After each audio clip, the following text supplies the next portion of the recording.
শিক্ষা ব্যবস্থাকে ধ্বংস করে দিয়েছে দীপুমণি, তাকে বানাইলো শিক্ষামন্ত্রী, একবার বানাইলো ফরেন মিনিস্টার, আবার আরেকজনকে কারে বানাইলো নফল, বাপদাদার 14 গোষ্ঠী, আমি তার নামও শুনি।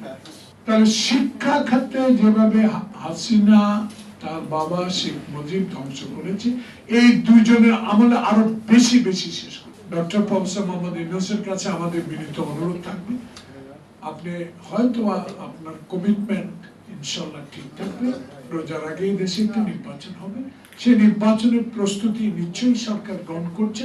আমরাও আশাবাদী, আজকে যারা অভিভাবক, শিক্ষক, আমার ডানেভাবে যে দুজন বিজ্ঞ ব্যক্তি আছেন, আলোচক আছেন, সবারই একটি আশা, যে আশা নিয়ে মুগ্ধ খোকন রক্ত দিয়েছিল, যে আশা নিয়ে আমরা এখনো বুক বেঁধে আয়নাঘরে দীর্ঘদিন নির্যাতিত হয়েছি, জেল খেটেছি, অত্যাচারিত হয়েছি।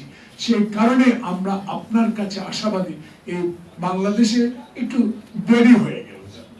শাহাবুদ্দিন যদি 3 মাসে একসাথে পরে নির্বাচন দিতে পারে, তা আপনি তো 16 বছরের যে কলঙ্কর অধ্যায় শেষ করে 3 মাস বা 6 মাসের মধ্যেই যদি নির্বাচন দিয়ে বাংলাদেশে আপনার নামটা স্বর্ণাক্ষরে লেখা থাকতো, তবু দেরি হলে আমরা আশাবাদী, আমরা এখনো আপনার কাছে আশাবাদী। এই অবস্থাগুলো যারা আজকে আজমিনী আপা বলেছেন বা মিলন বলেছেন, সবক আলোচনা বলেছেন, অভিভাবক বলেছেন, এই সব বিষয় সিদ্ধান্ত নেবে কে? জনপ্রতিনিধি। এটা পার্লামেন্ট হবে, যে দল বেশি ভোট পাবে, বেশি সংখ্যক এমপি পাবে, তারা এই সরকার গঠন করবে। আমরা আশাবাদী, কারণ আমরা 16 বছর রাস্তায় ছিলাম, আন্দোলন করেছি, মানুষের কথা বলেছি, বিদ্যুতের দাম কেন বাড়লো প্রতিবাদ করেছি, দ্রব্যমূল্যের দাম কেন বাড়লো আমরা প্রতিবাদ করেছি।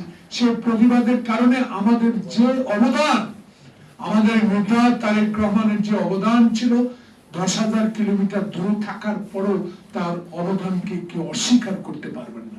এখন আমরা শুনি কেউ 300 সিট পাবে, কেউ 200 সিট পাবে, কেউ কেউ মনে করছেন, সন্দেহ প্রকাশ করছেন যে নতুন দলের আরো শক্তিশালী না হওয়া পর্যন্ত নির্বাচন হবে না। কিন্তু লন্ডন আলোচনার পর আমার এই রাজনৈতিক কর্মী হিসাবে আমার একটা দৃঢ় বিশ্বাস জন্মেছে, ইনশাআল্লাহ রোজার আগেই দেশে ভোট হবে, এবং শিক্ষা ব্যবস্থা বলেন, আইন শৃঙ্খলা বলেন, সাংবিধানিক প্রতিষ্ঠানগুলো বলেন, দুদক বলেন, সকল কিছুই নির্ভর করবে আগামীতে যিনি সরকার গঠন করবেন